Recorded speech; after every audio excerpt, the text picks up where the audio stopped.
Assalamualaikum warahmatullahi wabarakatuh. Selamat pagi, Waalaikumsalam warahmatullahi wabarakatuh. salam sejahtera buat kita semua. Sampurasun, salam Rampes. olahraga.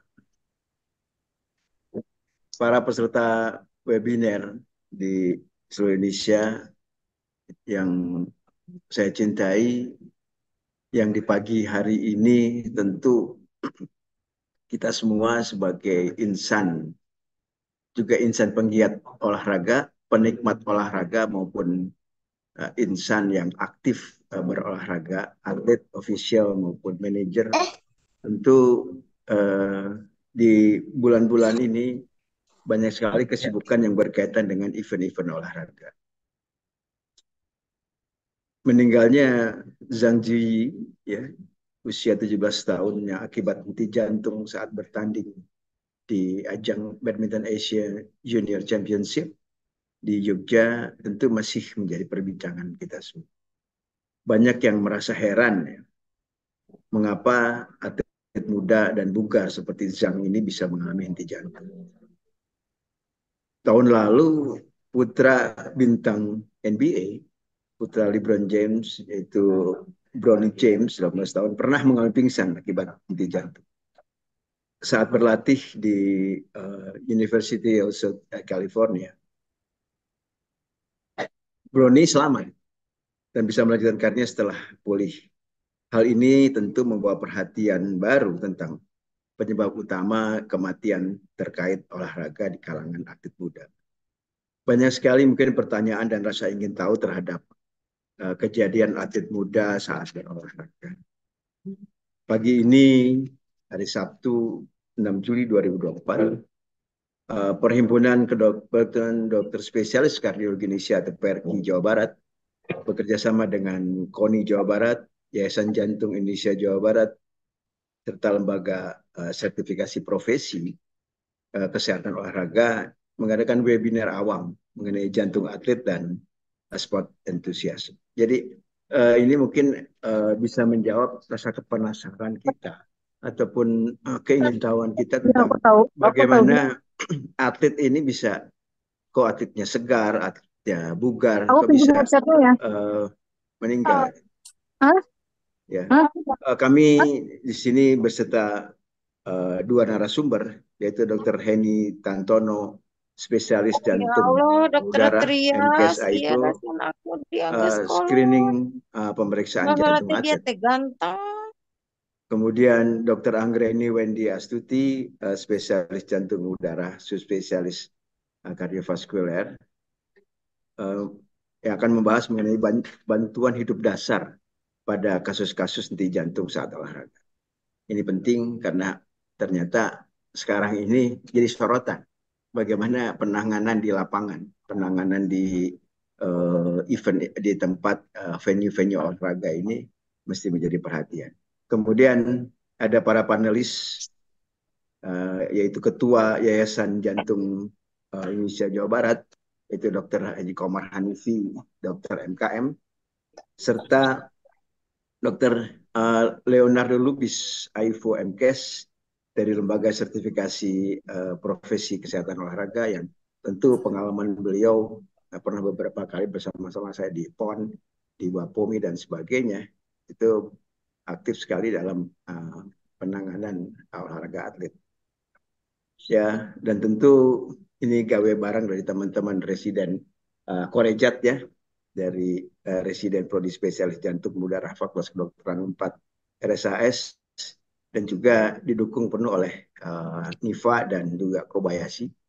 Ya, ini tentu berkaitan dengan bagaimana kita bisa sama-sama tahu persis lah, atau minimal menjawab pertanyaan bagaimana sih kok bisa jantung, kok bisa seorang atlet bugar, anak-anak muda kemudian meninggal saat di lapangan. Itu ini harus kita kupas tuntas ya, karena berseliweran di media hal-hal yang tentu menjadi kontroversi. Oleh karena itu tidak lama, saya langsung saja kepada narasumber pertama, Dr. Heni Tantono, spesialis jantung pulih MKes AIFO. Beliau penggiat olahraga, juga dokter spesialis jantung, dan juga aktif di Dayung. Ya, silakan Dr. Heni, kami beri waktu 15 menit ya, yang akan membawakan atau mengambil judul screening pemeriksaan jantung atlet. Dr. Heni, kami persilakan. Ya. Baik, terima kasih Dokter Trias untuk mempersingkat waktu. Mungkin kita langsung mulai ke slide ya. Mungkin untuk presentasi saya akan dibantu dengan slide. Saya lihat di sini pesertanya cukup banyak ya, dari pagi udah cukup banyak yang antusias. Mudah-mudahan apa yang saya sampaikan bisa membantu untuk membuka cara pandang kita bahwa ternyata ya atlet itu perlu loh untuk dilakukan pemeriksaan kesehatan, perlu dilakukan screening. Oke, saya mulai dari slide pertama nih. Banyak kasus atlet tiba-tiba telepon ke saya, dokter saya ada di UGD nih, datangnya karena batuk pilek atau mungkin demam, datang ke UGD. Ternyata sampai di UGD dilihat disuruh ronsen dan lain-lain, kemudian dibilang jantungnya gede dan harus konsul ke dokter jantung. Nah, sebenarnya jantung atlet itu seperti apa sih? Kemudian perubahan apa saja yang terjadi pada jantung atlet dibandingkan dengan non-atlet? Kemudian apakah perubahan pada jantung atlet ini sesuatu yang menetap atau sementara? Mungkin slide-slide berikutnya akan menjawab apa yang pertanyaan-pertanyaan ini. Buat gambaran singkat, ini gambaran jantung pada perenang dibandingkan dengan orang biasa. Oke. Kalau kita bicara mengenai olahraga, olahraga itu kan ada pembagiannya. Kalau dari Journal of the American College of Cardiology membagi olahraga itu berdasarkan komponen statis dan komponen dinamis. Misalnya ini boxing, canoeing, dia merupakan olahraga-olahraga yang high statis dan high dinamik. Sementara olahraga seperti badminton merupakan olahraga dengan komponen dinamik yang tinggi dan komponen statis yang rendah. Mungkin masing-masing bisa dilihat nih, mungkin di antara banyak audiens di sini mungkin banyak dari olahraga ya. Bisa dilihat masing-masing cabang olahraganya, klasifikasinya masuk yang mana. Nah, gambaran jantung sendiri, biar kebayang saya tampilkan nih gambaran jantung. Jadi jantung itu ada 4 ruang jantung, 2 ruangan jantung kiri dan 2 ruang jantung kanan. Ini ruang jantung kiri yang kita kenal dengan ventricle kiri berada di sini. Nah, ruang jantung itu di antara 2 ruang jantung ada sekat jantung dan juga ini dinding jantung. Ini otot jantung yang mengelilingi ruang jantung. Oke. Jadi perubahan apa yang terjadi pada jantung atlet? Latihan fisik pada atlet mengakibatkan terjadinya perubahan hemodinamik dan mengakibatkan terjadinya hipertrofi. Mungkin bagi Bapak Ibu yang non medis di sini mungkin bingung ya hipertrofi itu seperti apa, akan dijelaskan di slide berikutnya. Tadi kan dibilang bahwa olahraga itu dibagi ada yang komponen statis dan dinamis.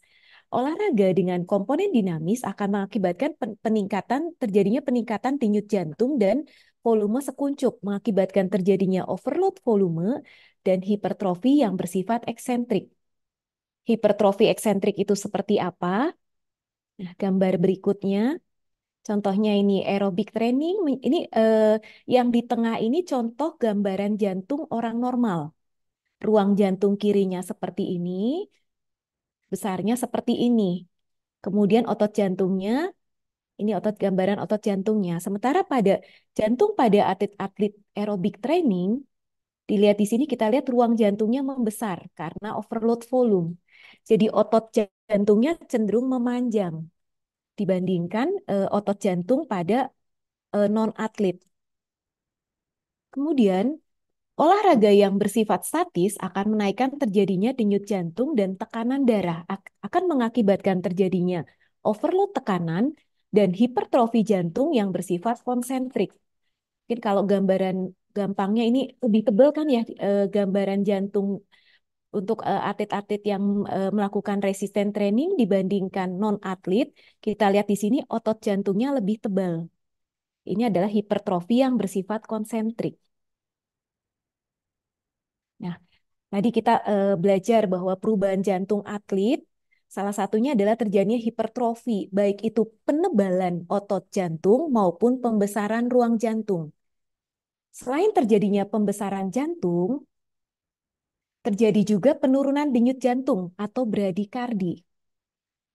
Penelitian menunjukkan bahwa olahraga yang dilakukan lebih dari 3 jam dalam 1 minggu akan mengakibatkan terjadinya penurunan denyut jantung. Tapi ternyata dari hasil meta-analisa pada data atlet didapatkan bahwa tidak semua cabang olahraga menunjukkan penurunan denyut jantung yang signifikan. Contohnya, penurunan denyut jantung signifikan pada runners dan cyclist, terjadi penurunan denyut jantung yang signifikan, sementara pada strength atlet tidak terjadi penurunan denyut jantung yang signifikan. Jadi denyutnya turun, tapi dari hasil meta-analisis ternyata tidak signifikan penurunannya. Nah, oke, jadi tadi udah terjawab ya jantung atlet. Salah satu mekanisme fisiologi, adaptasi fisiologi yang terjadi pada atlet itu adalah pembesaran jantung. Baik itu pembesaran ruang jantung maupun penebalan otot jantung. Selain itu juga terjadi penurunan denyut jantung atau bradikardi. Nah, apakah kejadian adaptasi jantung atlet atau ini sesuatu yang bersifat sementara atau permanen?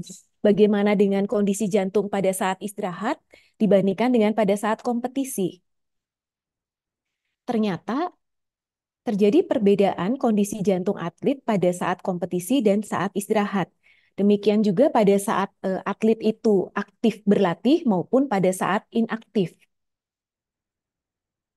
Pada saat atlet itu sudah berhenti latihan, dalam tanda kutip mungkin berhenti menjadi atlet, perubahan jantung juga akan terjadi lagi.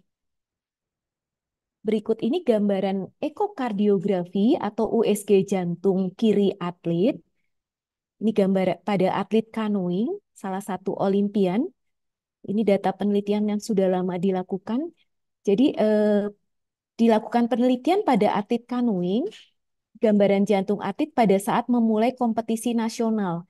Di sini diketahui bahwa otot jantungnya mulai menebal, ruang jantungnya juga sudah mulai membesar. Nah, yang di tengah ini gambaran jantung atlet pada saat dia atlet yang sama pada saat dia mengikuti pertandingan Olimpiade. Di sini dilihat bahwa ketebalan otot jantungnya makin tebal, ruang jantungnya juga makin membesar. Nah, setelah 6 tahun atlet yang sama berhenti menjadi atlet, kita lihat di sini penebalan jantungnya berkurang, penebalan otot jantungnya berkurang, dan pembesaran ruang jantungnya pun mulai mengecil.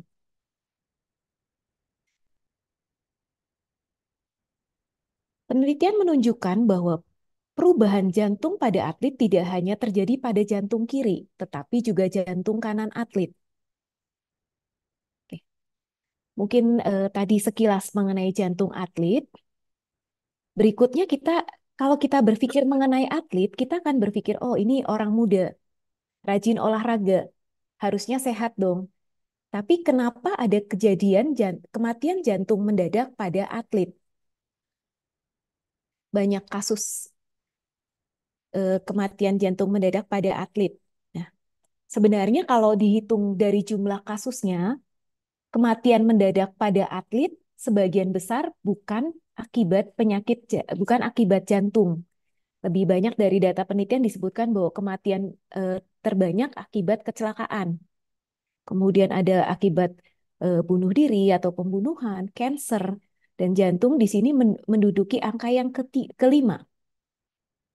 Namun, kejadian kematian jantung mendadak, terutama pada saat pertandingan, biasa sesuatu yang tragis. Nah, penyebabnya kenapa?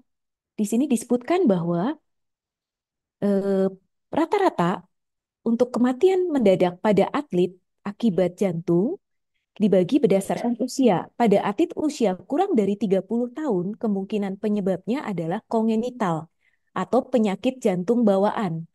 Sementara pada atlet usia di atas 30 tahun, mayoritas penyebabnya adalah penyakit jantung koroner.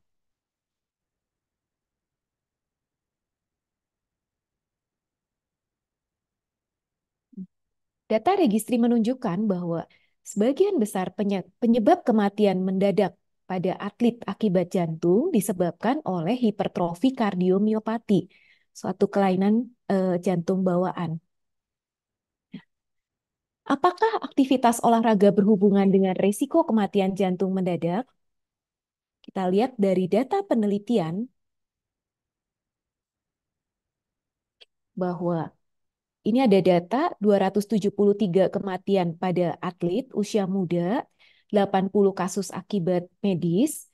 Di sini ditunjukkan bahwa kematian jantung mendadak terjadi pada 45 kasus, di mana 75%-nya, berarti sekitar 30 kasus terjadi pada saat olahraga. Penelitian lain juga menunjukkan bahwa kematian mendadak pada atlet dibandingkan dengan non-atlet ternyata berhubungan dengan aktivitas olahraga.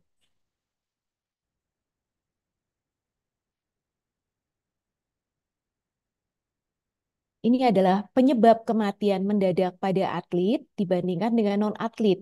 Pada atlet usia muda, atlet laki-laki, penyebab paling banyak adalah kardiomiopati jantung kanan, arrhythmogenic RV kardiomiopati. Kita sudah belajar nih jantung atlet. Jantung atlet ternyata berbeda dibanding dengan jantung non-atlet. Bagaimana karakteristiknya? Dan kita juga belajar bahwa kematian jantung mendadak pada atlet berhubungan dengan aktivitas olahraga yang dilakukan. Langkah apa yang harus kita lakukan? Kita perlu melakukan screening pada jantung atlet. Atlet itu mungkin sebagian Bapak Ibu di sini atlet-atlet rekreasional ya, rekreasional sport yang ya lari-lari cantik atau mungkin ya jogging-jogging atau mungkin golf yang santai tapi bukan atlet profesional. Nah, ada juga mungkin atlet profesional di sini. Nah, pada atlet rekreasional tetap disarankan adanya screening juga, tapi hanya sebatas sampai pemeriksaan EKG kecuali memang ada keluhan. EKG rekam jantung. Sementara pada atlet kompetitif dengan komponen statik dan dinamik yang tinggi dan latihan lebih dari 10 jam per minggunya, disarankan screening dilakukan pemeriksaan USG jantung atau ehokardiografi.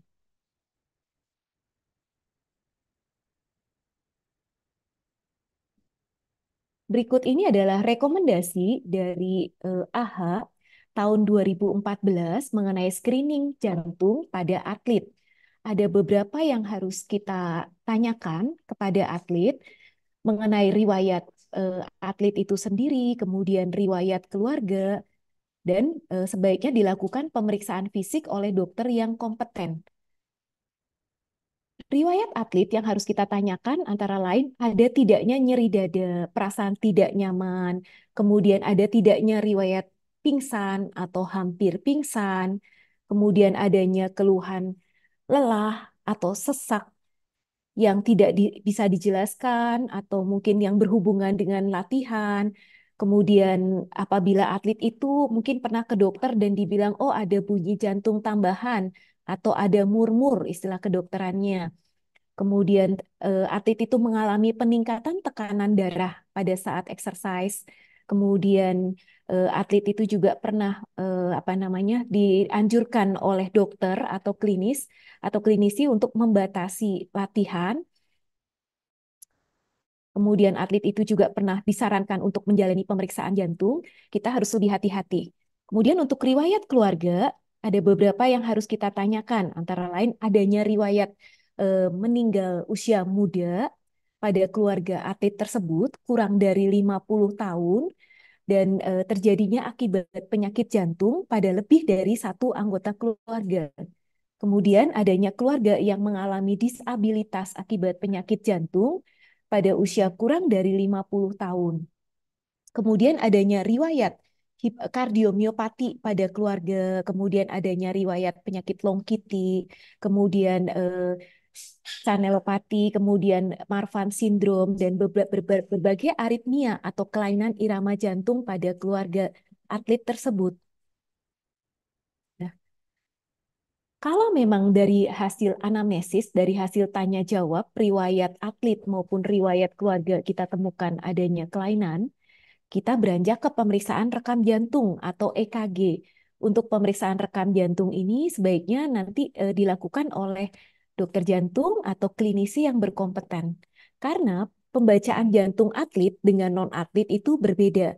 Ada beberapa kriteria yang mungkin pada non-atlet dianggap sebagai abnormalitas, sementara pada jantung atlet itu masih dalam range yang normal. Apabila ternyata pada hasil EKG atau rekam jantung kita temukan ada kelainan pada jantung atlet, kita sarankan pemeriksaan ehokardiografi atau USG jantung untuk membedakan jantung atlet atau mungkin kelainan jantung yang dapat mengakibatkan kematian jantung mendadak lainnya. Modalitas lain yang mungkin kita bisa lakukan antara lain pemeriksaan treadmill atau mungkin pemeriksaan Holter monitoring. Dari situ kita bisa mengamati terjadinya aritmia atau gangguan irama jantung. Kemudian modalitas lain yang mungkin bisa kita lakukan bisa juga melakukan CT scan atau mungkin pemeriksaan nuklir juga bisa.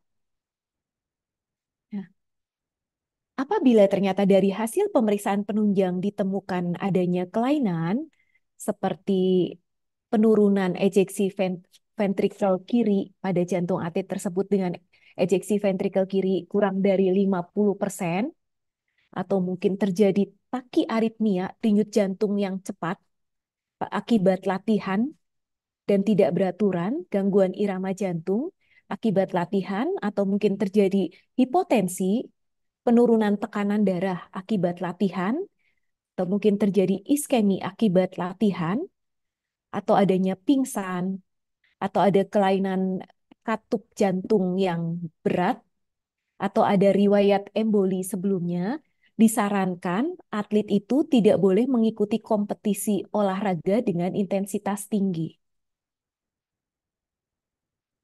Jadi, nah, mudah-mudahan dengan screening yang baik, dengan pemahaman yang baik, terjadinya kematian mendadak akibat jantung pada atlet bisa kita cegah. Mungkin presentasi dari saya cukup sekian. Mohon maaf kalau agak cepat karena durasinya juga terbatas. Waktu saya kembalikan ke Dokter Trias. Belum. Terima kasih, Dokter Heni. Mungkin ini sedikit menjawab ya rasa kepenasaran peserta webinar.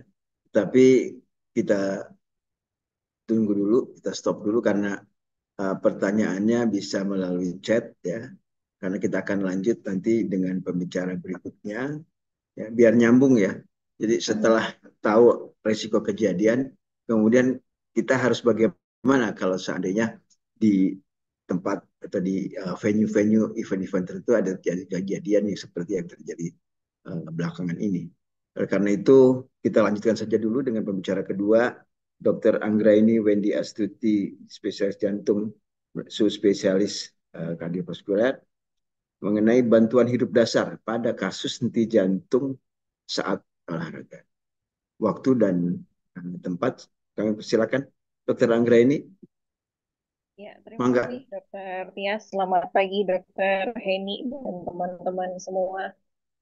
Terima kasih ini kesempatannya. Saya izin share screen ya.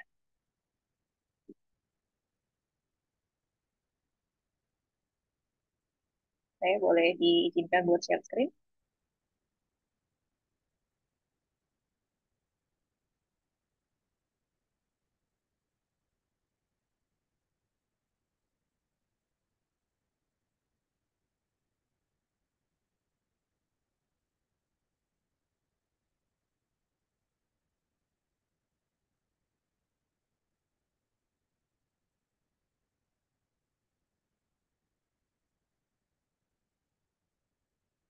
Baik. Apakah sudah terlihat?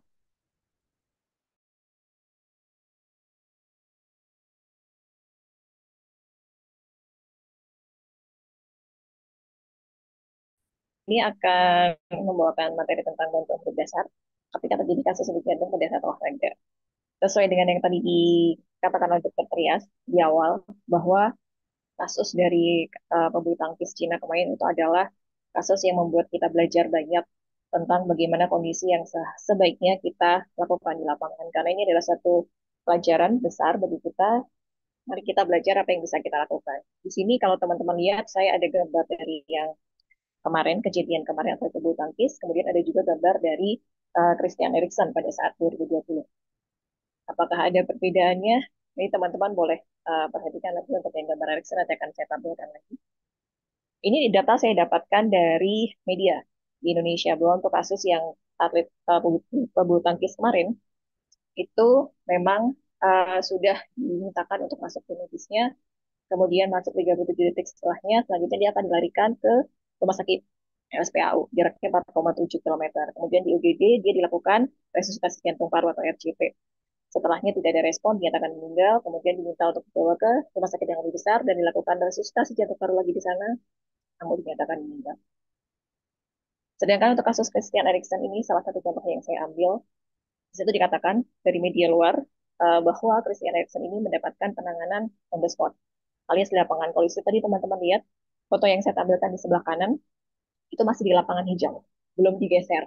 Masih ada di lapangan dan teman-temannya melakukan semacam barikade ketika tim medisnya melakukan pertolongan. Dan pada saat itu juga dilakukan pertolongannya adalah CPR atau resusitasi jantung paru atau RCP yang kita kenal. Kemudian ada mesin defibrilator. Yang akan kita bahas. Nah, kami dari PERI, Perhimpunan Dokter Spesialis Jantung dan Pembuluh Darah Indonesia, kita sudah mengkampanyekan tentang adanya kondisi henti jantung, kemudian apa yang harus kita lakukan. Karena meninggal mendadak saat olahraga itu dapat disebabkan oleh henti jantung, yang memang kondisinya bisa jadi belum diketahui sebelumnya.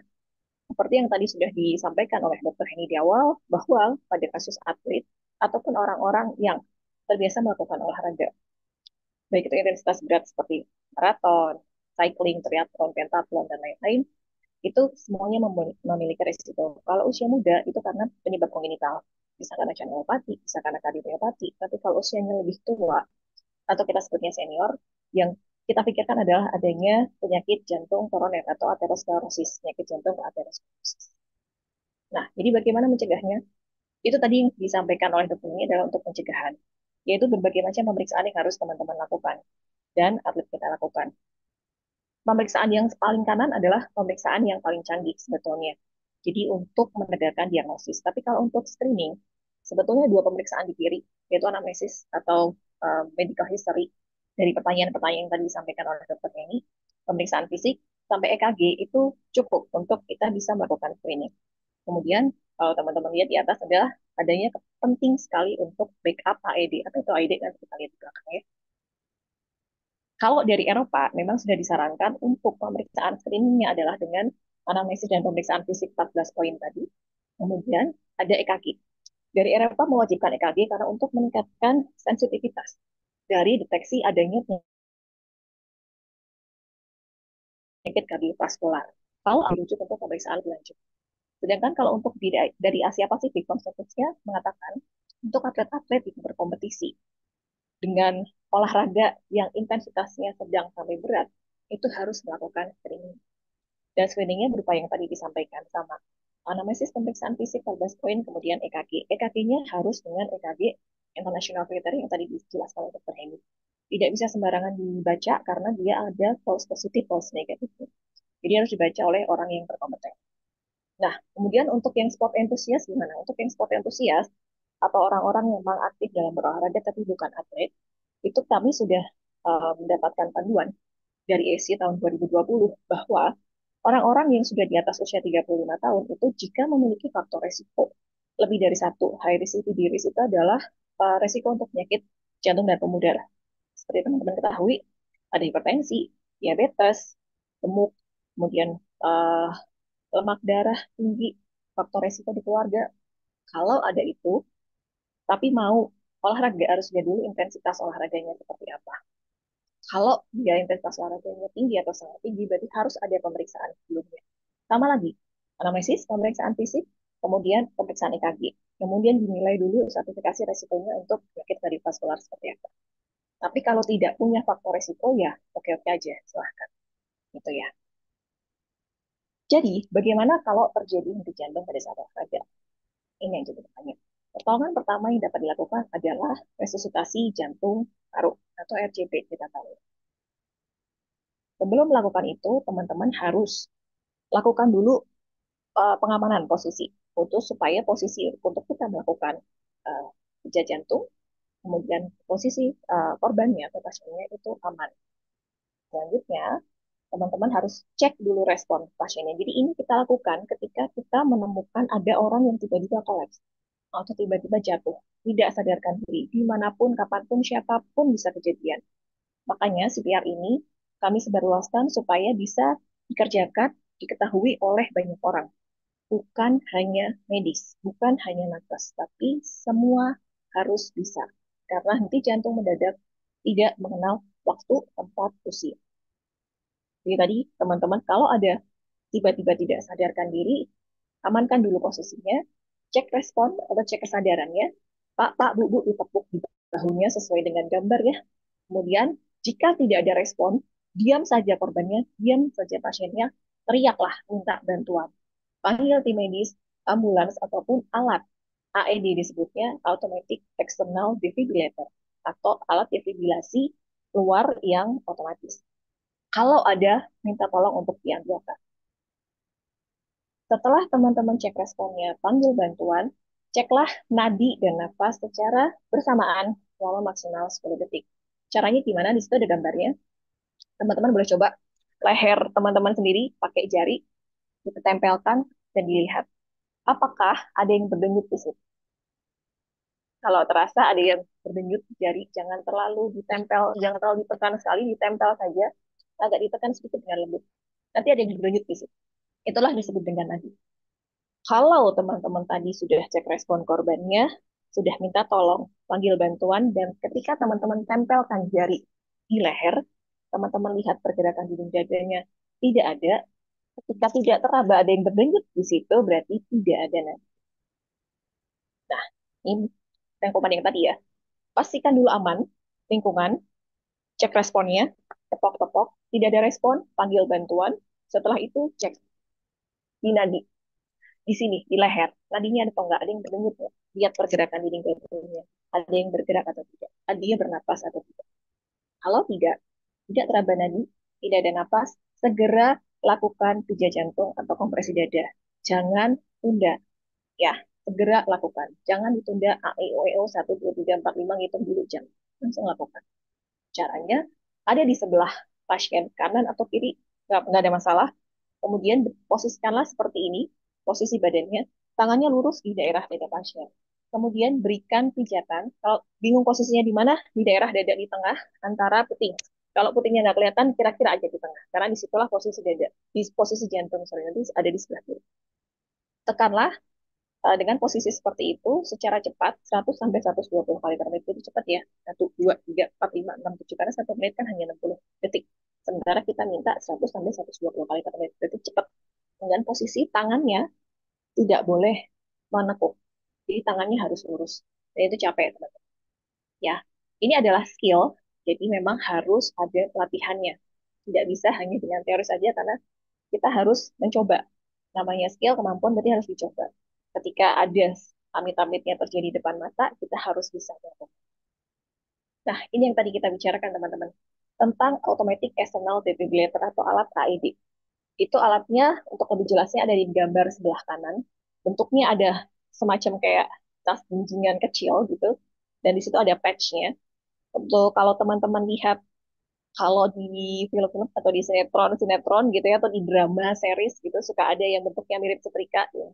Kita sebutnya pedal yang ditaruhnya di dada itulah yang menggantikan itu. Jadi ada patch yang warna putih, ada dua nanti ditempel di dada sebelah kanan dan di dada sebelah kiri bagian kiri itu nanti akan digunakan oleh alat tersebut untuk menilai listrik jantungnya seperti apa yang membuat jantung korban tersebut berhenti.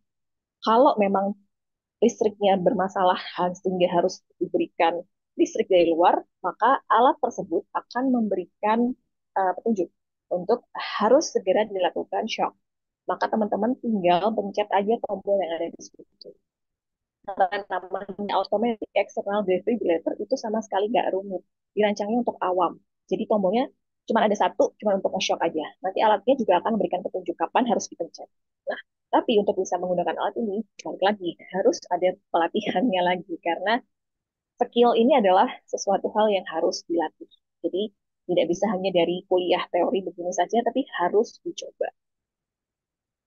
Nah, ini tadi importance of backup AED itu sangat penting karena ketika dari screening belum ketahuan, maka ketika terjadi kejadian henti jantung kapanpun, dimanapun, saat olahraga atau tidak, itu sangat penting dilakukan tadi RJP, kemudian alat bantu AED ini.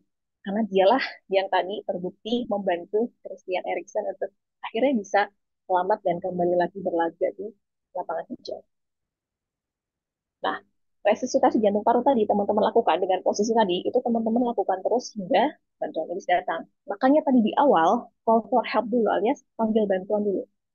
Ketika korbannya tidak respon, teman-teman tepok-tepok tidak respon, langsung panggil bantuan. Tujuannya apa? Supaya nanti ketika kita sudah melakukan resusitasi jantung paru, ada tenaga medis yang lebih terlatih yang datang dan memberikan bantuan lanjut.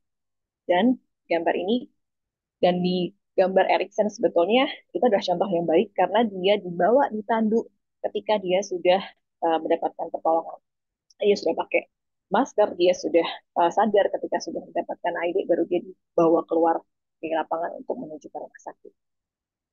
Nah, jadi mari kita sama-sama untuk belajar dan siap sedia untuk membantu sesama, karena pengetahuan ini bisa jadi adalah satu-satunya penghalang antara pasien atau korban dengan kematian. Jadi kita harus berandil dalam membantu siapapun yang mengalami henti jantung di sekitar kita. Henti jantung tidak mengenal waktu, tempat, usia. Siapapun, kapanpun bisa mengalami. Maka dari itu, bersama-sama kita bisa tingkatkan prestasi wajib untuk kita bisa mendapatkan hasil yang baik-baik untuk badan kita maupun untuk kompetisi, untuk atlet. Tapi jangan lupa keamanan selama berolahraga itu penting. Gambarnya adalah bergandengan tangan supaya kita bisa membuka diri untuk sama-sama belajar dan meningkatkan kebaikan untuk ke depan. Terima kasih.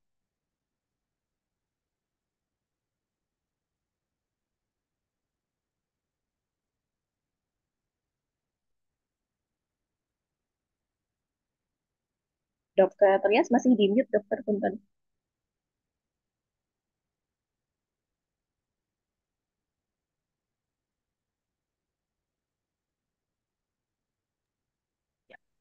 Ya, terima kasih Dokter Wendy atas paparannya.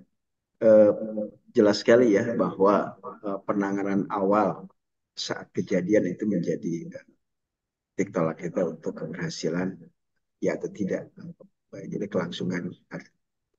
Sambil menunggu pertanyaan, kami persilahkan dulu para panelis, Dokter Komar Hanifi dari Ketua Yayasan Jantung Indonesia Jawa Barat. Kami persilahkan untuk menanggapi kedua narasumber ini. Terima kasih. Sekaligus melengkapi. Ya. Mangga, silakan Dokter Komar. Baik, terima kasih moderator Dr. Trias. Selamat pagi semuanya. Assalamualaikum warahmatullahi wabarakatuh. Waalaikumsalam. Saja bagi seorang penggemar olahraga, bagi atlet itu yang beraktivitas fisik, memiliki jantung sehat adalah hal yang utama. Dan itu bisa dikondisikan bila kita melakukan 3 hal umumnya. Dan yang pertama yang harus diperhatikan mungkin adalah gaya hidup sehat. Banyak atlet yang atau penggemar olahraga itu menyangka bahwa gaya hidup sehat itu hanya dengan cukup berolahraga saja, atau mungkin juga dengan nutrisi yang cukup. Tetapi ternyata gaya hidup sehat itu tidak cukup hanya itu, tidak hanya cukup teratur berolahraga dan nutrisi, tetapi juga bagaimana pola makannya, bagaimana dia juga harus menghindari merokok, kemudian minuman beralkohol, dan lepas dari stres kalau bisa seperti itu ya. Nah, ini banyak atlet juga yang masih terpapar hal-hal yang bertentangan dengan gaya hidup sehat. Sehingga ini mungkin perlu juga menjadi bagian dari pencerdasan dari masyarakat atau khususnya bagi penggemar olahraga dan atlet itu sendiri. Karena ini merupakan juga faktor risiko nantinya terhadap atlet itu sendiri. Nah, kami di Yayasan Jantung itu biasanya sudah mengoperasionalkan, mempromosikan gaya hidup sehat. Itu selalu di pencinta-pencinta olahraga di masyarakat agar selalu bagaimana menyeimbangkan gizi dengan pola makan yang baik, menghindari rokok, kemudian juga kita harus bisa menghadapi stres seperti apa di keluarga atau di masyarakat, kemudian juga bagaimana kita periksa kesehatan dengan mengawasi tekanan darah kita dan juga teratur berolahraga. Nah, yang kedua, selain gaya hidup sehat yang harus diketahui oleh atlet itu sendiri atau penggemar olahraga adalah bagaimana kita mengedukasi mereka. Nah, hari ini webinar ini sebetulnya merupakan sebuah edukasi. Tapi karena kita sekarang membahas mengenai atlet dan penggemar olahraga atau sport enthusiast itu, maka kita biasanya berhadapan dengan penggemar olahraga atau atlet yang sudah merasa biasanya dirinya itu sehat gitu karena sehingga mereka lalai daripada edukasi itu sendiri. Padahal mereka harus dapat mengenal bagaimana faktor risiko daripada agar terhindar dari penyakit jantung. Faktor risiko itu sendiri harus betul-betul dipahami oleh penggemar olahraga bahkan atlet karena satu saat mereka bisa saja terkena serangan jantung berdasarkan pengalaman yang tadi sudah dikemukakan. Ada atlet sepeda tiba-tiba jatuh, ada atlet sepak bola, atlet bulu tangkis, bahkan pesepeda yang jarak jauh bisa meninggal karena waktu melakukan sepeda jarak pendek begitu. Bahkan mungkin aktivitas yang tidak berat pun kadang-kadang bisa menyebabkan serangan jantung dalam hal ini.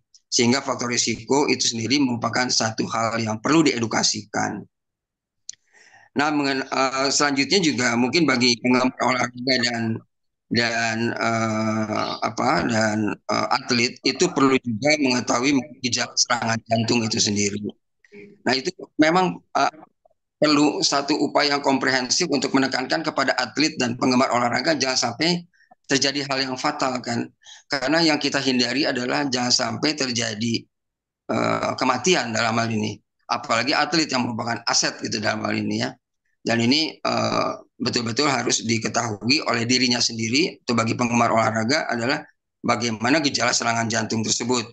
Selain gejala serangan jantung yang perlu diedukasikan, yang perlu diketahui juga mungkin perlu mereka tahu bagaimana pertolongan pertama pada serangan jantung yang harus mereka ketahui dan juga bagaimana melakukannya. Nah, itu perlu ada satu pelatihan berkelanjutan secara komprehensif kepada masyarakat umum ataupun juga penggemar olahraga dan atlet itu sendiri. Bagaimana mereka juga harus paham mengenai tadi yang sudah dikemukakan mengenai CPR misalnya. Itu mereka harus tahu CPR. Bagaimana CPR dijalankan, kemudian juga kalau ada AED misalnya bagaimana AED tersebut digunakan.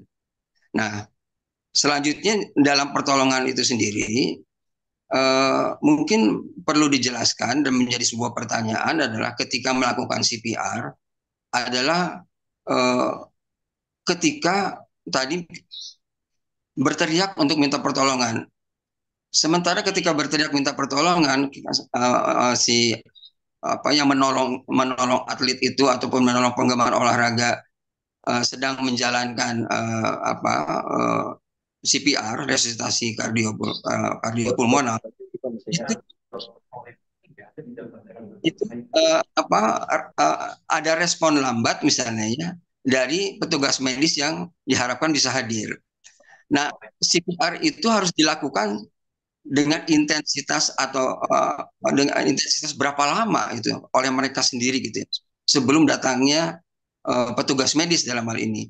Kita tahu bahwa lambat sedikit saja 1 menit hilang itu akan life expectancy-nya akan hilang sekitar 10%. Nah, itulah yang mungkin harus diketahui juga oleh oleh atlet atau oleh penolong dalam hal ini masyarakat atau penggemar olahraga, bagaimana bisa eh, me, apa, me, eh, meluangkan golden period yang ada atau golden hour yang mungkin harus dilakukan. Jadi pertanyaannya, CPR itu apa boleh berhenti atau tidak boleh berhenti sampai petugas datang gitu. Itu mungkin juga perlu dikemukakan tadi oleh narasumber gitu ya, sehingga menjadi jelas gitu bahwa CPR itu mungkin harus lebih frekuentif gitu ya, terus dilakukan tanpa adanya berhenti gitu, sampai petugas mengambil alih, petugas medis mengambil alih. Nah, kecepatan dari petugas medis juga mungkin sistemnya, bagaimana sistem daripada kegawat daruratan secara terorganisir, itu juga mungkin merupakan PR bagi kita di sektor kesehatan dalam ini ya.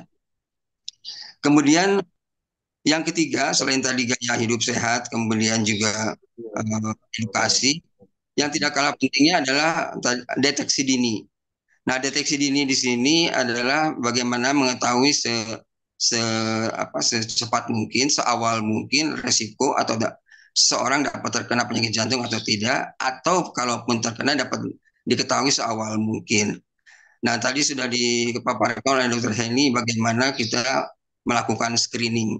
Nah, screening ini saya pikir adalah sebuah sebuah kegiatan dalam rangka untuk deteksi dini dalam hal ini. Hanya saja mungkin Dr. Heni, ini screening ini kan perlu diketahui juga oleh masyarakat umum. Kalau masyarakat umum itu screeningnya itu seperti apa. Kemudian juga untuk sport enthusiast itu screeningnya tuh seperti apa, screening tersebut. Juga bagi atlet, apa bedanya screening untuk masyarakat umum, screening bagi sport enthusiast, dan juga screening bagi atlet. Tadi disebutkan mungkin kalau untuk atlet, banyak tadi untuk atlet ya, sampai kepada halter dan sebagainya, itu kan lebih komprehensif. Nah, masalahnya sekarang, apakah masyarakat umum melakukan screening itu frekuensinya misalnya berapa lama atau berapa bulan sekali misalnya, untuk supaya terhindar atau mengetahui sejak dini mengenai penyakit jantung atau kemungkinan serangan jantung pada mereka. Lalu pada sport enthusiast juga sama. Bagaimana agar mereka sedini mungkin tahu. Lalu berapa lama itu mereka screening itu sebaiknya dilakukan bagi penggemar olahraga. Karena penggemar olahraga ini juga hampir berdekatan dengan atlet ya. Ada pengalaman penggemar olahraga itu seperti ini. Mereka bersepeda dengan komunitas sepedanya. Setelah bersepeda, mereka hanya istirahat sebentar, lalu main badminton. Setelah main badminton, bulu tangkis, dia pingsan, jatuh, serangan jantung sampai meninggal di tempat. Gitu. Nah, ini juga mungkin perlu ada screening yang seperti apa bagi penggemar olahraga, sehingga mereka juga menyadari bahwa screening itu penting, dan screening itu dilakukan sebaiknya sekian bulan sekali misalnya gitu kan ya. Berbeda nggak dengan masyarakat umum screeningnya tersebut. Dan yang terakhir adalah bagaimana screening dilakukan pada seorang atlet dalam hal ini ya.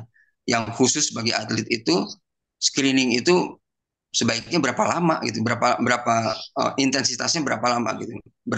Artinya frekuensinya tuh berapa lama? Apakah pada waktu mau melakukan tanding kompetisi itu mereka juga harus di screening lagi sebelum mereka itu masuk ke dalam kancah pertandingan, ataukah cukup riwayatnya sudah bagus jadi tidak perlu di screening lagi. Nah, nanti mungkin ada dari KONI atau siapapun, apakah setiap pertandingan kompetisi yang memakan waktu lama, intensitas tinggi itu mereka langsung diterjunkan saja, atau ada screening akhir daripada mereka itu. Mungkin itu yang pertanyaan nanti dari kepada Dr. Heni, supaya nanti masyarakat pemerhati dari webinar ini mengetahui persis apa yang harus dilakukan pada waktu screening untuk umum atau penggemar olahraga dan pada atlet. Khususnya mungkin di sini banyak yang pemerhati umum juga mungkin akan lebih terbuka bagaimana screening sebagai deteksi dini untuk bisa mendapatkan jantung yang sehat dan kuat seperti diharapkan kita bersama, sehingga akhirnya dapat menurunkan angka kesakitan dan bahkan mungkin angka kematian kalau terjadi eksiden di dalam kegiatan fisik dalam hal ini. Demikian mungkin Dokter Trias, tanggapan saya dari Yayasan Jantung. Mudah-mudahan ini bisa menjadi masukan yang baik bagi masyarakat pemerhati webinar ini. Assalamualaikum warahmatullahi wabarakatuh. Waalaikumsalam. Terima kasih Dr. Komar. Satu masukan yang baik sekali, khususnya juga karena kebetulan selain moderator saya juga ketua bidang kesehatan di KONI Jawa Barat. Ini banyak masukan yang juga mungkin kita harus bersama-sama tindak lanjut ya, khususnya bagaimana edukasi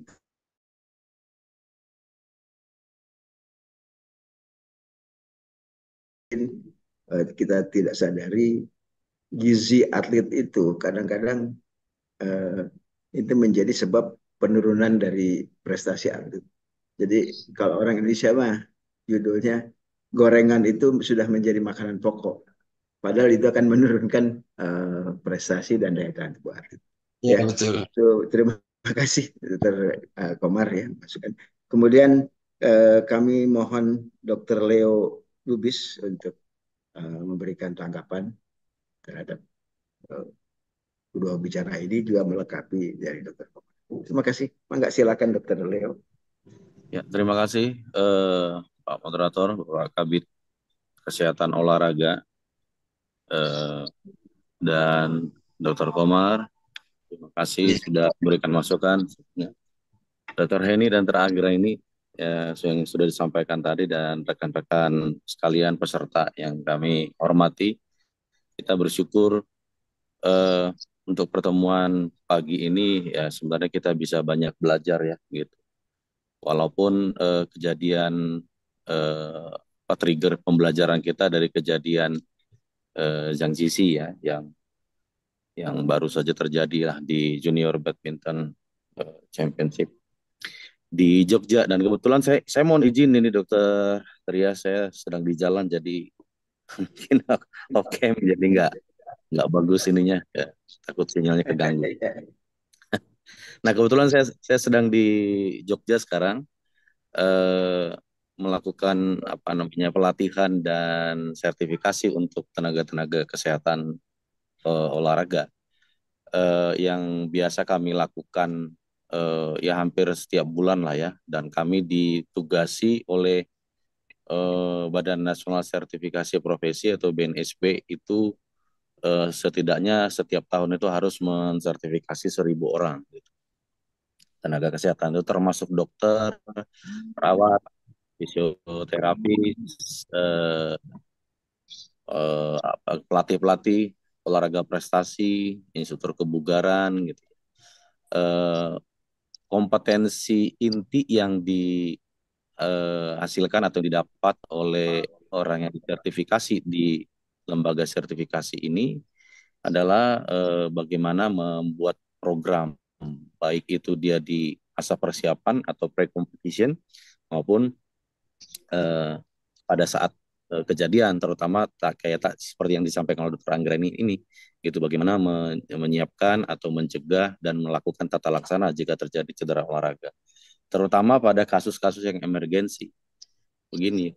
Jadi tadi Dr. Heni menyampaikan bahwa Dr. Anggreni juga sudah mengulang tadi bahwa ada perbedaan resiko kejadian atau gangguan jantung atau henti jantung di bawah umur 30 dan di atas 30.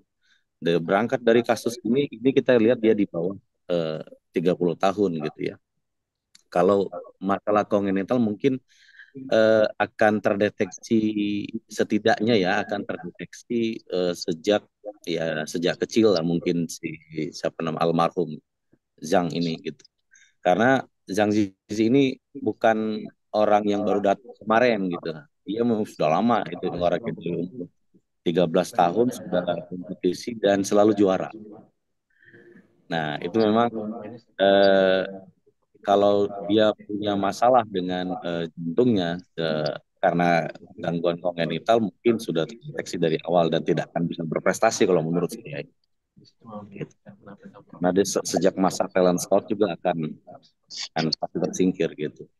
Nah, di sini harus kita lihat banyak faktor sebenarnya. Kita nggak bisa sepenuhnya menyalahkan tenaga kesehatan pada saat ini memang dikritisi penanganannya lambat dalam macam itu poin lain gitu. Tapi di satu sisi di masa persiapan tadi Dr. Henny mengatakan bahwa kalau dia terprogram dengan baik, latihannya terprogram dengan baik, kemudian terukur gitu, harusnya baik mulai dari nutrisinya, dari program latihannya, dan pemeriksaan kesehatan rutin, itu mungkin akan bisa ya memperbesar peluang untuk mencegah terjadinya hal-hal seperti ini. Yang kedua, tadi Dr. Komar sudah menyampaikan bahwa seharusnya memang kalau menurut IOC itu, International Olympic Committee, di sebelum pertandingan itu ada yang namanya pre-match assessment. Jadi setiap cabang olahraga itu harusnya ada screening dulu, dilihat dulu kelayakan tandingnya.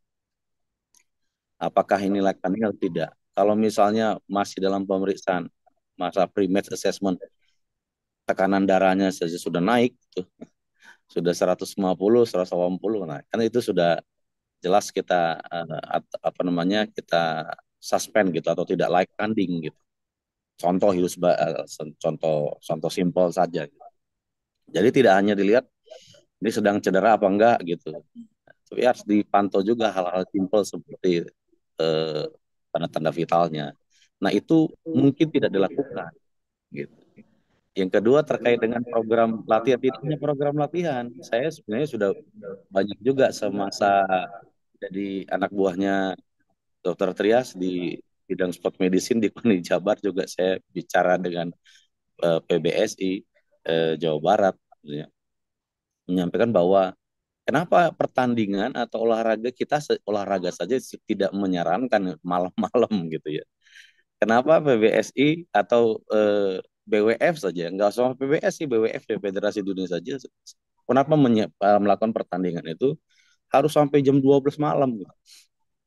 Bahkan kalau sirkuit itu sirna saja sampai jam 2 pagi kadang kan. Karena nomor pertandingannya banyak.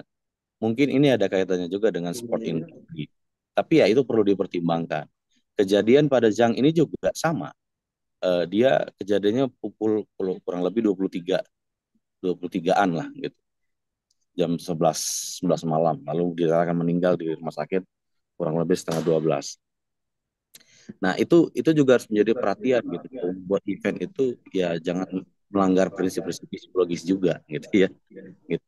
Kemudian ketiga terkait dengan pre-match assessment, kita kan nggak tahu Zhang ini sedang mengalami apa sebelumnya, hari sebelumnya. Saya juga mantan atlet walaupun masih level Porda lah gitu. Biasanya kalau besok pertandingan saya agak gimana ya, tidur. Nah, untuk latihan biasa aja, misalnya kita mau nge-gym gitu ya, olahraga di gym, itu biasanya personal trainer yang baik akan bertanya, apakah capek nggak 24 jam terakhir gitu. Terus tidurnya gimana? Kalau kurang tidur ya harusnya dilarang latihan kan kira-kira gitu. Nah, ini kita nggak tahu deteksi seperti apa malam sebelumnya. Lalu tadi yang fase ya ketika sudah kejadian, tadi kan sampai Dr. Anggrani tadi mau safety segala macam, airway, ABCD gitu. Sekarang udah nggak jadi perdebatan lagi ya dok, mau CAB atau ABC gitu ya, karena itu adalah one single simultan action, jadi nggak penting urutannya, yang penting lakukan pertolongan yang adekuat. Nah, di IOC juga ada tuh di panduannya, medical services, terutama in emergency case. Ada 2 emergency case dalam olahraga, yaitu severe head injury, benturan kepala. Dan yang kedua adalah sudden cardiac arrest. Ada tanda-tandanya, khusus untuk sudden cardiac arrest, karena case-nya kita bicara henti jantung, ini adalah non-kontak collapse. Di badminton kan sebenarnya memang cenderung tidak ada kontak ya. Ya memang hampir tidak ada kontak lah. Jadi tidak ada benturan gitu. Kalau ada non-kontak collapse itu sudah indikasi kuat. Itu hampir 100% kasusnya adalah cardiac arrest. anti jantung mendadak. Nah, dalam keadaan emergensi kasus, harusnya tim medis itu harus masuk tanpa dipanggil oleh panitia atau wasit atau juri. Nah, gitu. Seharusnya sebenarnya semua federasi itu sudah dibina oleh International Olympic Committee, semua federasi olahraga sudah diberikan pelatihan semua itu. Nah, saya nggak tahu nih BWF tunduk pada aturan yang mana gitu.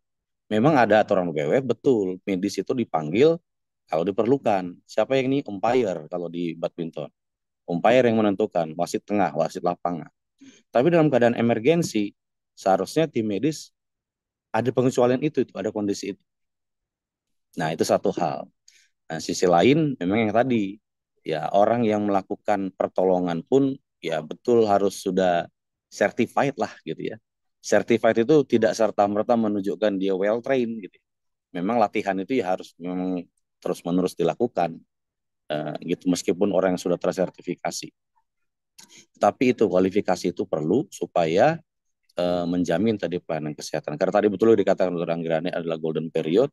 Kalau untuk kasus cardiac arrest seharusnya 60 sampai 90 menit itu adalah golden period untuk meningkatkan probabilitas ininya keselamatannya, meningkatkan peluang keselamatannya. Mungkin itu yang ya lesson learn lah yang mungkin saya bisa tambahkan dari apa yang disampaikan oleh Dr. Henny dan Dr. Anggrani tadi. Demikian buat pelajaran kita semua. Terima kasih, Dr. Tia, saya kembalikan. Terima kasih. Suatu bahasan yang komprehensif ya, yang bisa melengkapi pertemuan kita hari ini. Tapi sebelum kita menjawab pertanyaan dari audiens, sambil menunggu karena ada beberapa kalau pertanyaan terbaik nanti akan kita berikan door prize serta juga komentar terbaik kita berikan door prize. Sambil menyortir pertanyaan dan dari komentar, saya akan buka jeda iklan. Artinya ada dari Perki ya, ada pesan-pesan singkat dari Persatuan Dokter Spesialis Kardiologi Indonesia. Silakan.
Berkarya dalam wadah pergi, Dharma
Ketika si kecil demam, Cool Mama pilih Cool Fever.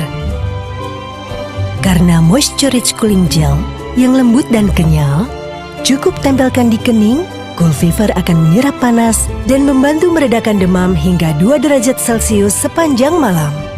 Terima kasih Cool Mama, karena Cool Mama sudah menjaga si kecil. Cool Mama pilih Cool Fever.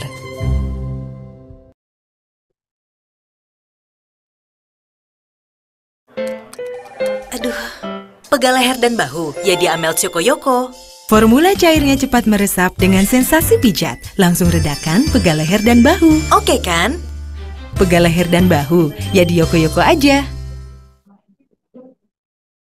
Sebanyak 85% kematian di negara pendapatan menengah disebabkan oleh penyakit jantung dan stroke. Di Indonesia sendiri, penyakit jantung merupakan penyakit nomor 1 yang menjadi perhatian utama dari program JKN atau Jaminan Kesehatan Nasional. Marilah kita bersama-sama menurunkan angka kematian dengan melakukan deteksi dini bersama dengan tim akademisi elektromedis STEI ITB yang memiliki ide untuk mengembangkan sebuah alat dalam mengatasi hal ini, di mana mereka bekerja sama dengan PT Selaras Citra Nusantara Perkasa atau SCNP. Alat ini kami beri nama NIVA atau Non-Invasive Vascular Analyzer. Penyebab dari penyakit kardiovaskular sendiri berasal dari plak yang dapat menyumbat aliran darah. Karena itu, dengan mengukur tingkat kesehatan fungsi pembuluh darah, maka risiko munculnya plak dapat dideteksi secara dini. Alat untuk melakukan inilah yang akan diproduksi dan akan dipasarkan oleh SCNP dan PT Selaras Medika Digital Indonesia atau SMDI. NIVA menggunakan sensor tekanan yang dipasangkan pada lengan atau kaki untuk mengukur tekanan darah dan sensor fotofletismografi yang ditempel pada jari tangan. Sensor fotopletismografi atau yang disebut juga dengan sensor PPG mampu mendeteksi perubahan volume darah mikrovaskular secara optis dengan hasil pengukuran objektif atau tidak bergantung operator. Sinyal yang didapat oleh sensor PPG dapat diproses lebih lanjut untuk mendapatkan parameter-parameter yang dibutuhkan. Gelombang tekanan yang dihasilkan sensor ketika melakukan pengukuran tekanan darah juga dapat digunakan untuk menggambarkan tingkat kesehatan pembuluh darah. NIVA dapat menghasilkan beberapa parameter kesehatan pembuluh darah yang penting seperti tekanan darah sistolik diastolik, ankle brachial index atau ALB, ankle brachial pulse wave velocity, aorta, artery compliance, augmentation index, dan inflection point. Terdapat total 15 parameter kesehatan pembuluh darah yang dapat diketahui dengan NIVA. Setiap parameter baik sensor PPG maupun sensor tekanan darah didapat secara non-invasive. Pendekatan ini merupakan tindakan preventif yang lebih efektif untuk pencegahan penyakit kardiovaskular, di mana perangkat yang dihasilkan akan mudah diproduksi secara massal oleh industri dalam negeri. Sebagai bentuk komitmen pemerintah untuk industri dalam negeri, Kementerian Kesehatan Republik Indonesia memberikan penghargaan kepada NIVA dalam kategori karya anak bangsa di bidang alat kesehatan. Semoga dengan berkembangnya alat karya anak bangsa ini, kita dapat semakin mengurangi ketergantungan pada alat kesehatan impor dan secara bersamaan mengurangi tingkat kematian di Indonesia akibat penyakit jantung.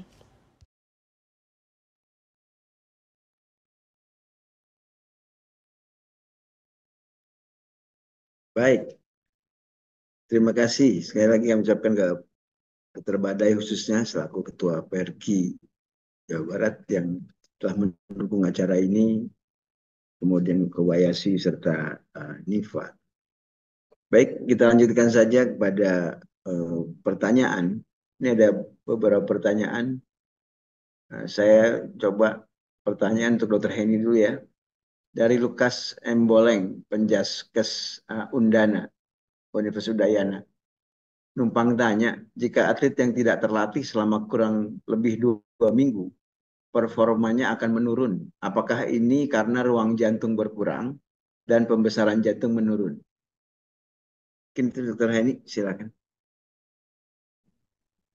Baik, terima kasih Dokter Trias. Saya coba menjawab ya. Kalau atlet tidak berlatih selama kurang lebih 2 minggu, performanya memang biasanya turun ya dibanding atlet yang latihan rutin terus-terusan. Tapi ya mungkin tidak serta-merta karena ruang jantungnya berkurang, tidak. Tapi mungkin 2 minggu tidak latihan kan otot-ototnya juga tidak terlatih ya. Jadi begitu mulai lagi harus apa namanya, mulai lagi dari nol. Apalagi kalau misalnya kayak atlet-atlet dayung, olahraga-olahraga yang intensitasnya tinggi, begitu berhenti latihan memang biasanya performanya turun. Tapi kejadian jantung atlet, pembesaran jantung itu kan bukan bukan semata-mata terjadi dalam minggu atau mungkin berkurang dalam minggu. Kalau mau tahu pastinya, kita melakukan pemeriksaan echo untuk melihat apakah benar terjadi penurunan performa akibat penurunan besar ruang jantung. Tapi menurut saya tidak. Performa otot juga turun, bukan hanya pengaruh karena jantung. Ya. Tidak terjadi dalam 2 minggu ya untuk Iya, jantung. tidak 2 minggu, dokter. Kemudian pertanyaan berikutnya untuk ini. Izin bertanya dari Chandra Yuli. Apakah pengaruh antara perokok aktif dengan yang pasif terhadap kualitas VO2 maksimum? Karena saya menemukan kasus bahwa perokok aktif VO2 maksimumnya justru lebih baik dari yang tidak merokok pada cabur tertentu. Padahal keduanya berlatih dengan program yang sama. Apakah ada pengaruh juga dengan kualitas jantungnya? Perokok aktif dan perokok pasif ya. Kayaknya yang nanya juga perokok ya, Dok ya. Perokok aktif VO2 max-nya lebih baik daripada yang nggak merokok. Kalau menurut saya tidak ya. VO2 max tuh rokok dengan VO2 max saya belum pernah baca ada jurnal penelitiannya seperti itu. Tapi kalau untuk membuktikan benar atau tidak ada pengaruhnya, kita harus melakukan penelitian. Apakah betul atau tidak harus terukur dan penelitian itu harus terukur. Kalau menurut saya sih mungkin tidak, tapi untuk membuktikannya tetap harus ada data penelitian dulu untuk menunjang. Ya. Baik. Ini pertanyaan untuk Dr. Wendy nih. Dari Sigit Sutanto. Selamat pagi. Saya Dr. Sigit dari Pontianak, Kalimantan Barat. Izin bertanya untuk RJP atlet yang sedang berlaga, apakah harus diselesaikan di tempat kejadian perkara, stay and play, atau dilakukan sambil evakuasi ke rumah sakit? Pack and go. Terima kasih. Silakan Ya, Dr. Heni. Baik, Dokter Trias. Iya, ini pertanyaannya menarik ya, Dr. Dok. Heni. Dr. Wendy. Iya, Dok. Maaf, Pertanyaannya menarik ini, Dok. Silakan Dr. Wendy. Kalau dari kami, Dok, kalau dari Perki memang untuk kasus henti jantung, sebaiknya memang tidak menunda. Jika yang tadi yang pertama, ketika kejadiannya, lokasi kejadiannya sudah aman atau lokasi tempat kita melakukan pertolongan itu sudah aman, sebaiknya memang dilakukan segera. Kenapa? Karena tadi ada golden periodnya atau ada waktu-waktu detik-detik yang tidak bisa terbuang. Semakin lama kita menunda, maka akan semakin berat sequelae atau kondisi dia bisa kembali selamat. Ataupun kalaupun kembali selamat, kalau semakin lama otak ataupun organ lain tidak mendapatkan pasokan darah yang cukup, maka bisa terjadi kerusakan atau gangguan, kalaupun selamat. Jadi sebaiknya memang tidak dilakukan penundaan. Tapi balik lagi, memang harus ada koordinasi untuk hal tersebut dengan aturan-aturan yang bisa dibuat oleh lembaga olahraga, penyelenggara, panitia, dan lain-lain. Maka dari itu tadi saya juga sambil menanggapi tadi dari Dokter Komar ya dok, bahwa karena ini nyambung dengan pertanyaan ini, bahwa resusitasi jantung paru atau RJP ini harus terus dilakukan sampai bantuan medis selanjutnya datang. Atau jika ada alat AED dan aktivitas listriknya kembali normal atau jantungnya kembali berdenyut sendiri, itu boleh di stop. Selama itu belum terjadi, maka harus terus dilakukan pijatan luar atau RJP tadi. Kenapa? Karena kondisi jantung yang berhenti berarti tidak ada sirkulasi atau aliran darah ke seluruh tubuh. Jika tidak dilakukan RJP, maka tidak ada sirkulasi atau aliran darah yang ke seluruh tubuh. Akibatnya tidak ada pasokan cukup makanan, oksigen, dan lain-lain ke organ-organ. Itulah yang membuat kematian terjadi, atau kalau pasiennya bisa berhasil selamat pun ada gangguan organ atau kerusakan yang bisa terjadi. Begitu dok. Jadi sebaiknya memang dilakukan segera, tidak dipindah-pindah. Tapi terkait itu harus ada aturan resmi atau dari penyelenggara, kemudian dinas-dinas terkait, instansi terkait harus ada aturan untuk bisa memperbolehkan tersebut. Gitu dok. Ya, ini pertanyaan berikutnya untuk Dokter Wendy ya. Ini izin bertanya nih dari Dokter Jul. RJP pada atlet saat olahraga, apakah kecepatan kompresi sama dengan non-atlet? Kemudian pertanyaan kedua, apakah dapat diberikan kompresi tanpa ventilasi? Berapa oksigenasi dapat ditunda? Kemudian ketiga, apakah AED dipasang sampai ke rumah sakit? Itu mungkin pertanyaan dari Dr. Jo. Bisa mungkin Dr. Wendy Ya, baik. Terima menjelaskan, kasih, Dok. silakan. Kecepatan kompresinya sama, karena kecepatan kompresi untuk yang high quality CPR atau CPR yang berkualitas baik yang bisa terbukti memberikan bantuan pijat jantung luar yang bermanfaat untuk menggantikan sementara kerja jantung yang terhenti itu memang 100 sampai 120 kali per menit dengan kedalaman 5 sampai 6 cm. Jadi itu sudah bisa membantu menggantikan atlet dan atlet sama 100 sampai 120 kali per menit. Jadi siapapun yang tadi terjadi henti jantung di depan kita lakukan pijat jantung itu 100 sampai 150 kali per menit. Kemudian untuk oksigenasi sebaiknya memang diberikan, Dok. Sebaiknya memang diberikan. Jadi kita itu ada siklusnya 30 kali kompresi, 2 kali napas kalau mau diberikan bantuan napas. Tapi memang bantuan napas ini kan harus ada alatnya sendiri kalau kita mau memberikan oksigen. Kalau di tempat kejadian tidak ada alat bantu atau oksigenasi yang baik, kan kita disarankannya adalah memberikan bantuan napas lewat penolongnya. Ketika memberikan bantuan napas lewat penolong, berarti harus dilakukan transfer antara penolong dengan korban. Biasa kita tahu mouth to mouth atau bibir ke bibir. Kalau kami dari PETI, ketika kami menyelenggarakan pelatihan untuk ACLS atau BCLS atau BHD, kami akan memberikan kit biasanya berupa bantuan alat yang dia bisa berupa sungkup, kemudian nanti penolongnya itu bisa meniup di alat tersebut. Jadi nggak langsung mouth to mouth, itu juga bisa. Tapi jika hal tersebut pun tidak ada, dan kita kan sudah pernah melewati pandemi COVID ya, Dok ya. Ketika kita tidak tahu bagaimana status kesehatan korban atau pasien tersebut, kita tidak tahu nanti kita tertular atau tidak, pun tidak yang melakukan pertolongan tidak memberikan bantuan napas pun, yang minimal sekali harus dilakukan adalah RJP. Itu nggak bisa ditawar, itu wajib dilakukan. Napas kalau ada, dilakukanlah dengan siklus tadi 30 pijatan, 2 kali napas. Lakukan lagi 30 kali pijatan, 2 kali napas. Kemudian untuk alat AED itu memang sebaiknya kan dipasang ya, tapi kalau sudah sampai ke rumah sakit, berarti kan sudah ada penanganan lebih lanjut dari tim medisnya. Sudah ada alat bantu tanduk dan lain-lain. Dan tim medisnya juga sudah membawa alat yang tadi di foto saat saya terakhir, ada defibrilator yang biasa ada di rumah sakit, itu ada yang portable, bisa dibawa. Kalau petugas medisnya sudah membawa itu, ya AED-nya bisa dilepas, dok, digantikan sama alat tersebut. Tapi kalau misalkan belum ada pun AED-nya mau dibawa, silahkan. Tapi tergantung dengan kebijakan lagi ya, dok. Karena alat AED sendiri pun, sambil tadi saya baca-baca, ada yang bertanya alat AED sudah tersedia belum?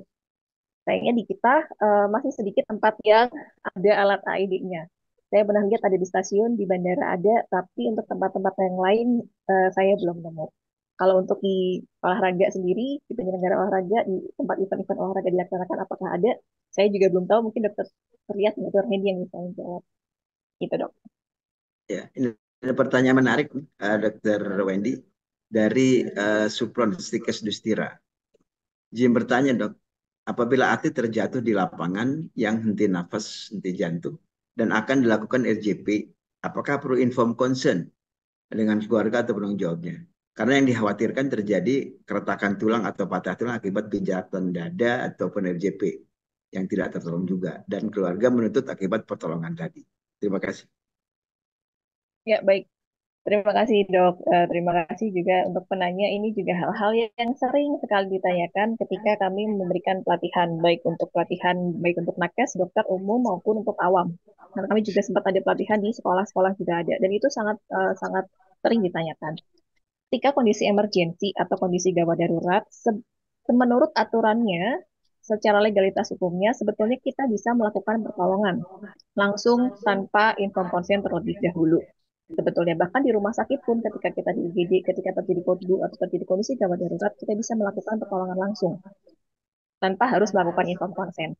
Untuk inform konsen adalah hal-hal emergensi lain yang misalkan pasien masih sadar dan lain-lain. Kalau untuk RJP, pasiennya tidak sadarkan diri, tidak ada nadi, tidak ada nafas, jadi harus pada saat itu juga. Resiko yang bisa terjadi memang bisa terjadi patah tulang yang nembus bisa jadi ke paru. jadi dan lain-lain, itu sangat mungkin terjadi. Tapi balik lagi, benefit yang bisa didapatkan oleh pasien atau korban tersebut ketika kita bisa membantu melakukan RJP, kita mengambil alih sementara kondisi jantung yang tidak bergerak, tidak berdenyut, tidak bisa memompa darah sampai pada akhirnya dia kembali berdenyut, itu lebih besar manfaatnya ketimbang resiko-resiko keretakan tulang dan lain-lain. Jikalau memang ada masalah hukum dan lain-lain, sebetulnya kita kembali lagi ke hukum asalnya. Ketika terjadi suatu kondisi emergensi, sebetulnya tidak diperlukan informed consent. Kita bisa langsung melakukan. Asalkan tadi kita lakukan dengan prosedur yang tepat, RCD pijat jantung yang tepat, kemudian ketika dia terjadi di tempat umum, otomatis saksi matanya banyak. Kalaupun mau ada masalah hukum dan lain-lain, kondisinya sudah jelas, ada saksi mata, kita juga ada payung hukum yang membuat kita bisa melakukan kondisi emergensi pertolongan. Gitu. Ya, nyambung ini ada satu pertanyaan lagi dari Gregory. Dr. Wendy katanya bagaimana caranya menggunakan AED pada atlet yang henti jantung saat berkompetisi outdoor dengan kondisi hujan atau petir? Ya, baik dok. Kalau untuk kondisi hujan atau petir, sebetulnya tadi balik lagi ke pertanganan awal, kita harus lakukan kondisi di kondisi yang aman. Berarti kalau misalkan kondisinya sebelum kita lakukan RJP harus dilakukan di tempat yang aman untuk penolong, aman juga untuk korban. Kondisi hujan petir kalau kita lakukan RJP di situ bisa jadi kita yang ke kamar petir juga ya, dok ya Pak ya. Jadi kalau mau melakukan tindakan resusitasi atau RJP pastikan tempatnya aman. Kondisinya hujan petir bisa digeser dulu di tempat yang lebih aman, lebih teduh, kemudian bisa langsung melakukan tindakan RJP. Itu akan lebih mengamankan diri antara penolong dan pasien supaya tidak terjadi tambahan korban. Kalau di tempat kejadian hujan dan petir ya kita harus lakukan evakuasi dulu, dipinggirkan dulu atau diberikan suatu tempat yang ada penutupnya atau ada peneduhnya dan lain-lain supaya kita bisa lebih aman dalam melakukan tindakan resusitasi. Gitu dok. Ya, satu lagi Dr. Wendy. Kayaknya favorit Dr. Wendy. Ini pertanyaan dari Hendar Bunasti. Bagaimana kalau ternyata yang bersangkutan karena stroke hemoragik, apakah tetap dilakukan RJP? Iya baik. Tahunya stroke hemoragik atau tidak, kita tidak bisa langsung tahu di pada saat kejadian ya. Orang-orang yang di jantung tiba-tiba tidak sadarkan diri itu penyebabnya banyak. Penyebabnya bisa karena dari jantung, bisa karena dari memang pecah pembuluh darah, bisa karena dia kurang asupan glukosa dan lain-lain. Itu penyebabnya ada banyak. Kalau di ACLS kita ajarkan ada 5H, 5T dan lain-lain. Itu kita cari penyebabnya nanti ketika pasiennya sudah kembali ROSC atau kembalinya sirkulasi spontan. Itu nanti akan kita cari. Tapi kita tidak bisa tahu di awal ini pasiennya kenapa di jantungnya. Yang bisa kita lakukan dulu adalah perbaiki dulu. Jantungnya kita pijat dulu supaya dia kembali berdenyut dulu. Perkara nanti penyebabnya apa, itu kita tata laksana setelah pasiennya ada sirkulasi spontan. Gitu. Artinya RJP terlebih dahulu. Ya. Betul dok. Ya baik. Kemudian ke Dr. Heni nih. Kalau dilihat di beberapa komunitas olahraga, masih banyak penggiat olahraga yang merokok atau berpropasi. Apakah itu berbahaya atau dampaknya terkait dengan kesehatan jantung serta kejadian serangan jantung? Mohon penjelasannya, Dr. Heni.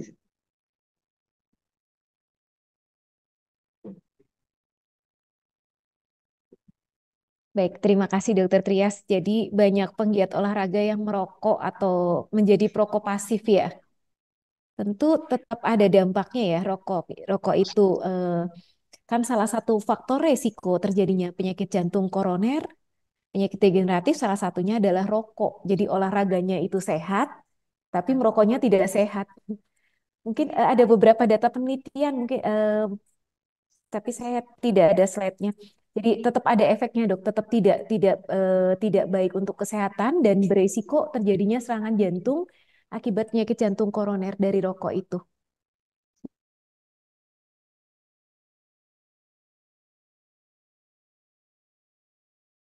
Dan konsumsi protein berlebih dapat memperburuk penyakit jantung atlet. Dan berikutnya adalah perlu istirahat berapa lama supaya jantung kembali normal. Jantung atlet itu bisa bukan penyakit ya, bisa fisiologis, bisa juga patologis. Nah, kalau misalnya kita taunya fisiologis atau tidak kan dari screening, dari pemeriksaan penunjang.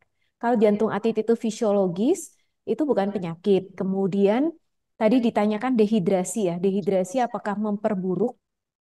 Kondisi dehidrasi itu memperburuk kondisi umum atlet secara umum. Tapi tidak, ya mungkin bisa berkaitan dengan jantung, tapi maaf boleh pertanyaannya. Tapi tidak kondisi dehidrasinya itu sendiri mungkin berhubungan dengan sirkulasi, tapi tidak memperburuk kondisi jantung atlet. Oke, kemudian tadi yang kedua apa dok? Maaf. Apakah perlu istirahat berapa lama supaya jantung kembali normal? Maksudnya dari jantung atlet ya, maksudnya kembali dari ke normal ya? Dehidrasi ataupun yang ada perburukan dari akibat dehidrasi atau tidak? Ini kan pertanyaannya nggak jelas nih. Iya, kalau dehidrasi kan kita tindakannya rehidrasi ya dok ya. Kalau sudah perbaikan mungkin atlet bisa berlatih kembali. Kemudian kalau dari jantung atlet kembali ke normal, maksudnya seperti kondisi jantung non-atlet, biasanya bisa terjadi kalau atlet itu sudah berhenti jadi atlet. Akan terjadi adaptasi jantung lagi mendekati ke jantung non-atlet. Tapi biasanya kan mantan atlet juga masih jadi pelatih atau mungkin jadi penggiat olahraga awam. Jadi biasanya kadang tidak sama persis dengan kondisi non-atlet. Ya, ada juga pertanyaan dari Andreas Januardi ini. Teman saya ada yang kena serangan jantung mendadak setelah jalan kaki.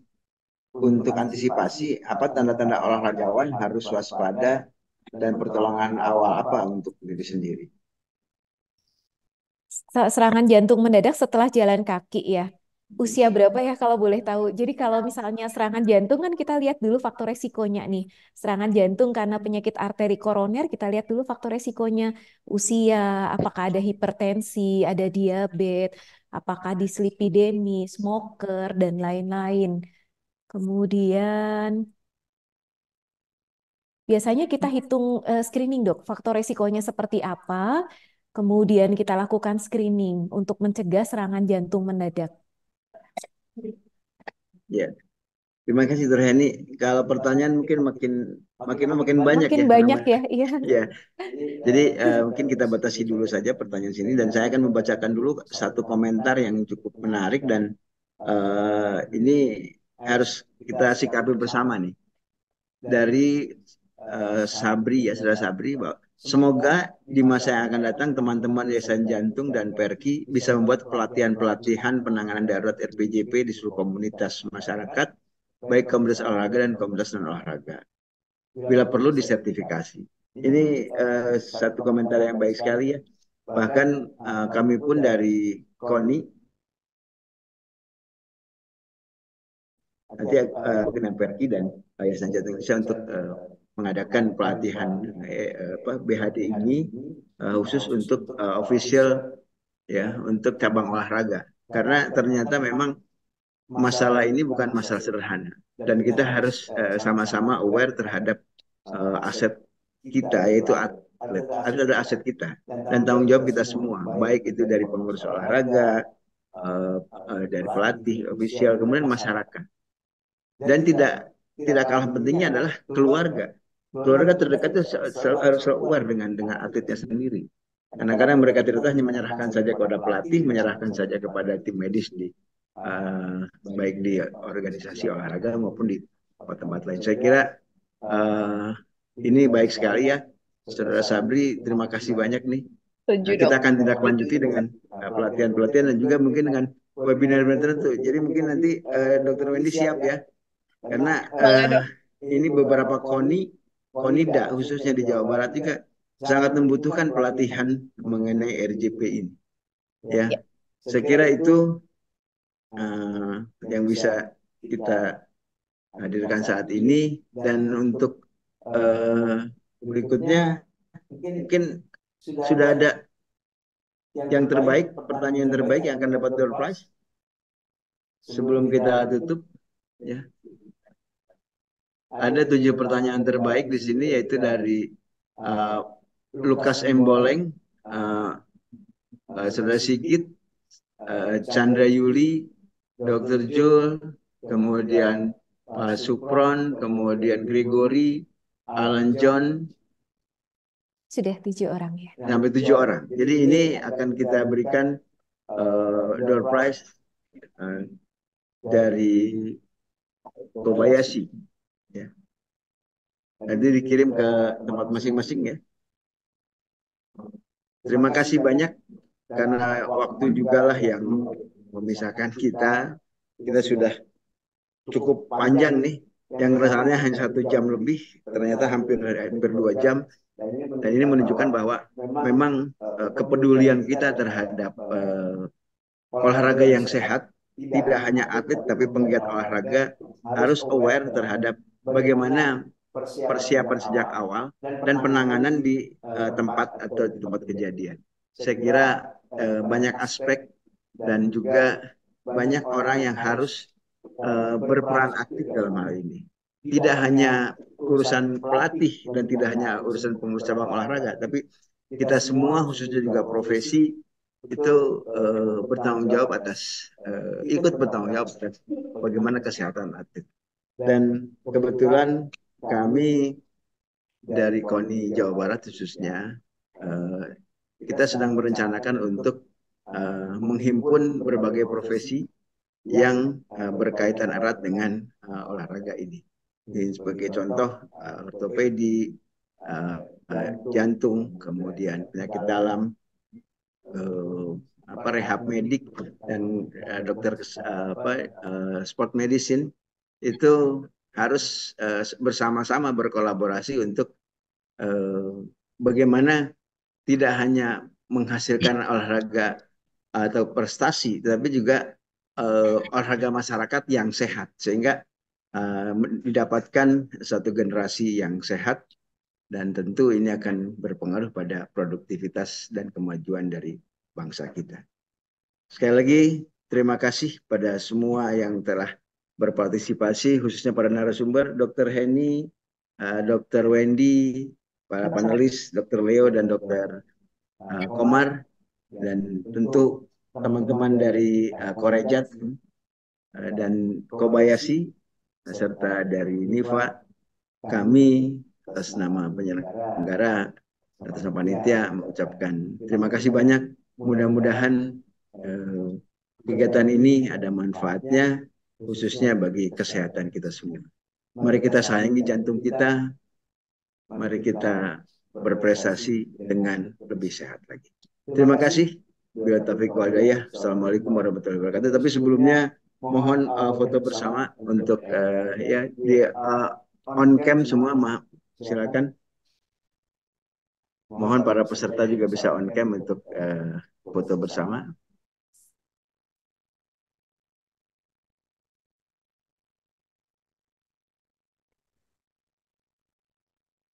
Terima kasih Dr. Badai, ini yang berinisiatif untuk acara ini, khususnya untuk Perki ya.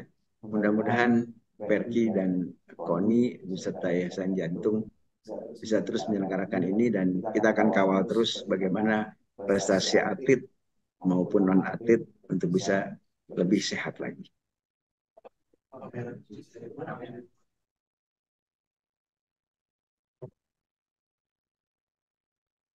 Ya, kita mulai dalam hitungan 3. Belum?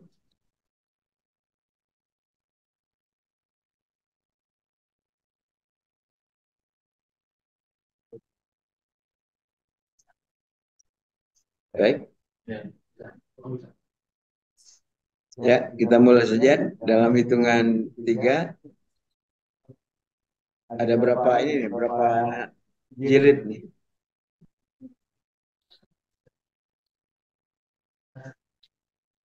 Oke, baik. 1, 2, 3. Ya, halaman berikut 1, 2, 3. Ya, berikutnya 1, 2, 3.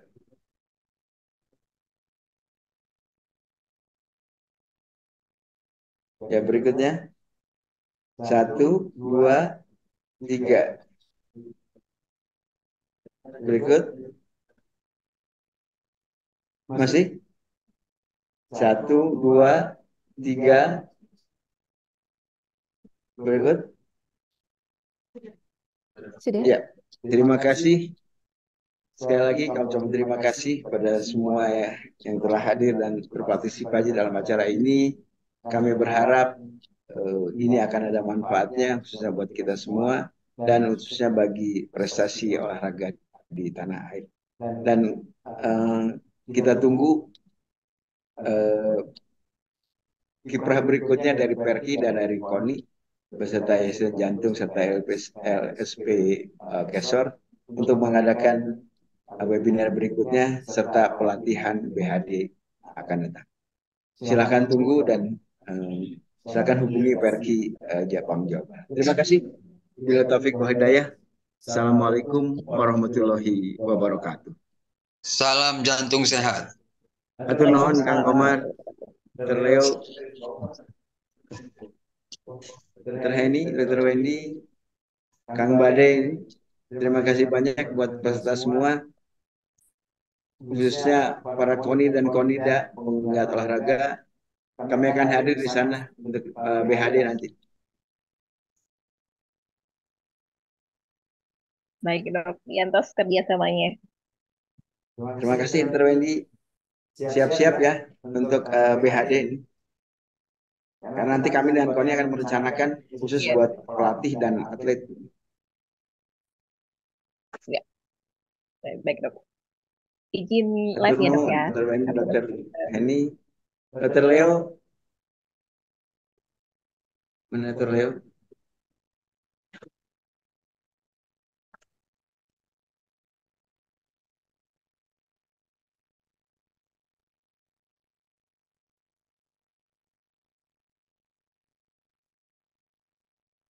Terima kasih banyak loh teman-teman. Ya. Terima kasih ya semuanya. Ini nanti misalnya mau terus aja nih berkali-kali ya. Kan gini. KONI ini kegiatannya berkala. Ini kan sekarang Olimpiade, PON berarti kita ada